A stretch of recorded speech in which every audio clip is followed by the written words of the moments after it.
Hello there guys, it's Mercy and welcome back to another full product review today. And sorry for it being late, but I'm actually going to do my full review on the Razer Orochi V2 here, which I technically did release a quote-unquote review a week ago, but I don't feel like that's in-depth enough for me to say that I know everything about the mouse. I only own it for like, let me check it back real quick. So I did the review at 20th. I think I got it for like around 2 days only.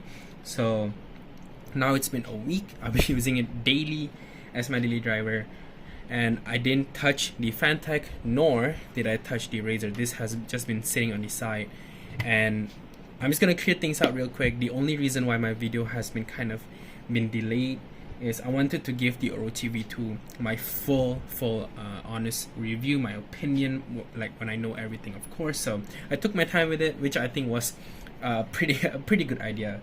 So, and yeah, let's talk about the mouse for a bit. It's surprising. I honestly didn't think I would like it this much. Like the Orochi V2 is so good that I am very sad it took me a bit longer for me to get it and actually review it on YouTube, because man, it is something else. I wish I got it in white too, because black looks cool, it looks nice. I like it in black, but the white one does looks cleaner. So yeah, okay, let's start things out. We're gonna go pretty quickly here because I just want to give out my opinions and what they offer. So let's talk about the shape and the build quality. So let's start with the shape. At first, looking at pictures, I don't know if I said this on my original video or not. Like the review video, you can probably just ignore that, like honestly speaking here. But it is, people say from picture it looks like an egg shape. But whenever I use it, it doesn't feel like I'm using the G301, or I mean G301, the G102, G305, G304, all those Logitech egg shape. It doesn't feel like that at all.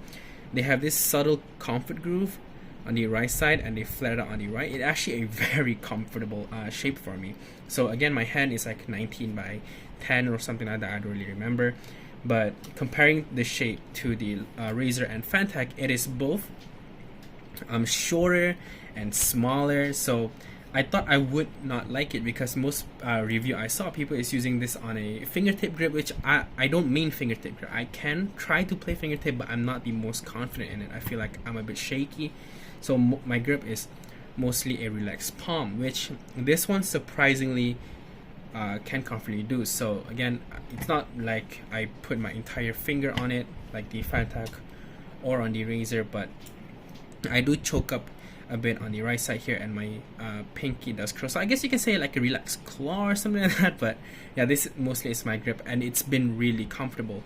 The sensor placement has never been an issue for me, and mostly the hump in the middle, and then like the low button. So it honestly just feels like a very comfortable mouse.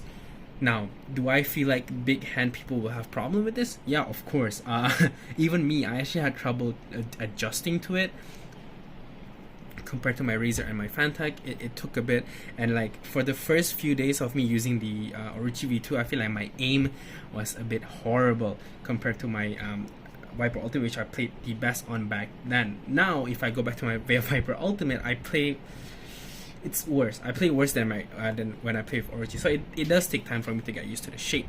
So if you own one and it's only been like a day or two, and you feel like the mouse might not fit your hand size, maybe give it a bit more time. But even after like a week and you still feel like it's bad, then probably, you know, not the mouse for you. So maybe bigger hands will have trouble kind of like, I don't know, like palming or something, because I think if you do fingertip, this mouse is amazing. It's very short, so like if you pull back, there's like a lot of space for you to like maneuver the mouse.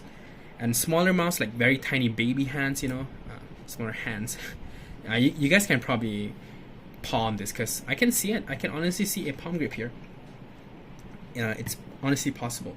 Now let's talk about the build quality. So if you want to like rate it like this, I would probably still put the Viper as a better build quality mouse compared to the Orochi V2, just because of one thing. I've actually been finding this out myself, but I don't know if you can hear. the shell isn't really properly secure. It kind of moves a bit. Like, you won't feel it when you're using it, but when I'm like touching it around, you can actually feel it. And the mouse have actually developed a very tiny post travel, especially on the right side right here. So you got a little bit of post travel, where usually when I was reviewing back then, it doesn't have that. So that was still weird, but pre travel is still fine. And the build quality, there's no creaking. I couldn't get it to like side flex at all. No bottom flex. And the top, even though it's a separate plastic, doesn't have any flex on it. So the build quality is top notch. It's Razer. Like even the Fantac one is good, and then the Wiper Ultimate is like amazing build quality as well. So the build quality on the Orochi V2 is something that I'm not surprised on. This is a very good build quality mouse. Now let's talk about the buttons, and honestly this one surprised me the most, because I've been using the Fantac for like a month, Viper I think for like 2, and then we have the Orochi, and these buttons feels amazing. So they use the Kill Gem 4.0 modify. You know, basically I think they only make it so that it's more consistent, and we have the green color Razer color scheme. Oh my god, Razer green.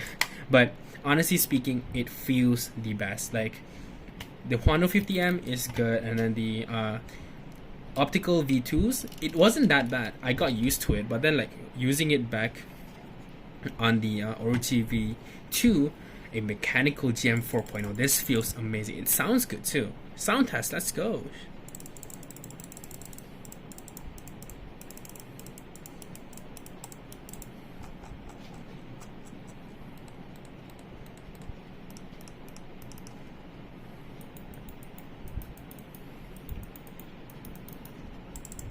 Yeah, so like they sound really good, and as you guys can hear, the side buttons very crispy. You know, like I complained it on the Fantac, but this is one crispy side button, and I love it. Like barely any post pre-travel, and almost no post-travel. Razer side buttons have always been good. I love their side buttons. The D-pad button is sunken in, so it doesn't protrude out at all, and I never accidentally click it. And like it's not as flat as a Fantac, because it's literally just inside the hole here, so that's good. So no accidental click. And then on the bottoms, we got bottoms and then bottom we got the on-off switch. I mean the switch here. We got 2.4 for the dongle, and then Bluetooth connectivity. So I've never used Bluetooth, but I've used, okay, not never, I used it once. It's really okay. It's fine. It's Bluetooth. So there's that. Let's talk about the feet while we're here, right? Let's talk about the feet. This is, I've never really changed any feet on the mouse. So this is the stock skates that come when I buy it. This is the stock skate of the Fantac, and this is the Orochi. I've never changed my pads. I would change them to core pads or Targaros if I have access to it, but I don't, so I can't evaluate that way. But as a stock feet on this no-name mouse pad, this mouse feet is honestly the best. I feel like out of these three, the stock feet on the Orochi V2 is so good. And then you got like, this isn't bad, but once you use this feels like very slow and all. So, and then the Viper Ultimate does have the same treatment as well. Like it just glides very well. It's pretty thick, it's rounded, and yeah, like honestly the mouse feet here is amazing. I really like that.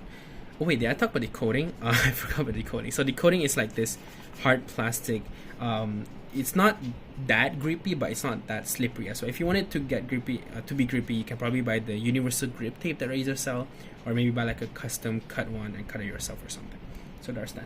Let's talk about the sensor. So this is using the 18K hyperspeed wireless sensor, the one that you can find the Basilisk hyperspeed and something else maybe, but it is using the hyperspeed, not their Focus Plus 20K optical wireless sensor. And sensor has been so good lately that I have no issue with this. I track perfectly fine, and when I'm shooting, you know, when I'm playing FPS, Valorant, I find myself to actually like actually aiming with this too. The shape, the sensor placement being top here where my mouse, like my fingers align, I never find any issue with it. If you own one and you find issue with the sensor alignment, please do let me know. I'm interested to see. So yeah, the sensor really good. 18,000. I set mine to 800 when I'm playing Valorant, so I never really have issue with the sensor. It never skip on me or anything. But I do find people talking about their Orochi skipping. I never experienced that on the connectivity, which we'll jump to. Good transition, Edric Paul. Okay, so the 2.4 GHz dongle. I've been using mine on the Viper Ultimate dock. It's just been sitting there, doing its wireless thing. So I never find any issue with connectivity wise. If you put it on the back of your PC case, maybe, but I've never experienced dropout, never experienced any skipping, lagging. So my connectivity at 2.4 gigahertz here have been pretty good. So yeah, and let's talk about battery life. I've been using this for 1 week straight, daily, and on Synapse, it is still showing full bar, which is insane because I've never changed my battery. I've only been using the included lithium AA, and it weighs around 73 grams. So I never change it, never touch it. It's been there since the day I put it, and it never, like, Synapse don't show the percentage, which is like their way of showing that haha, you cannot know the battery or something, but it still show at full bar, which is incredible. It kind of eliminated the needs of a charging dock compatibility, because like when I found out that they're gonna make a battery based mice, I was like, oh, no charging dock. But then, like, why need a charging dock when you don't need to charge or change the mouse battery? It's been a week, it's still full battery. It's insane. I love it. So you can also go get it to 60 something, 65 I think, with the AAA, but it will make the battery weaker because it's AAA, smaller capacity, whatever. But I find myself liking the AA. And again, I've never tried the AAA. It's kind of expensive. I don't feel like trying it because the AA have a very nice weight balance. So a lot of people say it's a bit back heavy with the AAAs. Like, we might see that. But again, I've been using AA, so that's my experience with it. And honestly, I think that's pretty much it. We cover almost everything: the buttons, the shade, this sensor. The price, $80, is it worth it? I feel like it is.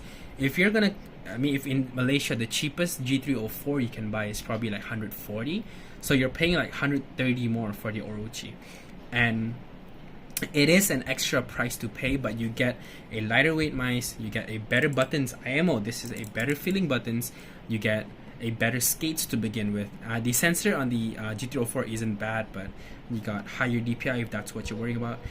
You got Bluetooth connectivity, and then like you can go to AAA if you want to get lighter. So like it's a good stock mouse to begin with. And if you don't have the money for it, then yes, the G304 is still fine. You can go the modification, buying the AAA with some converters, and then if you want to go like lighter, you can buy the shell. Then you can get a different mouse fee. It will just end up like increasing your cost if you want to make the G304 the best mouse out there. But for me, I feel like this shape is much more comfortable. I play better with this shape, and all the features that Razer kind of provide on the Orochi V2 has been pretty good. So yeah, that's my full review. If you guys have any question regarding the Orochi V2, again, please leave them down. I cannot really reply to almost all of the comments because YouTube just doesn't show it to me. It's kind of stupid at times. But any comments, leave them down. Comment section down below. I'll answer them as fast as I can. And yeah, leave a like if you haven't. Subscribe already. You know, the channel helped me out a lot. Leave a like. Comment down below. You know which ones you like the most. If you've picked up the Orochi V2 already or something. And yeah. After this video, if this video come out, you already finished watching it, there should be a gameplay video of a montage on Valorant for me using just the Orochi V2. So if you want to see that, it's gonna be in the link down in the description below. And yeah, hope you guys enjoy this video. And I'll see you guys in the next one. Peace.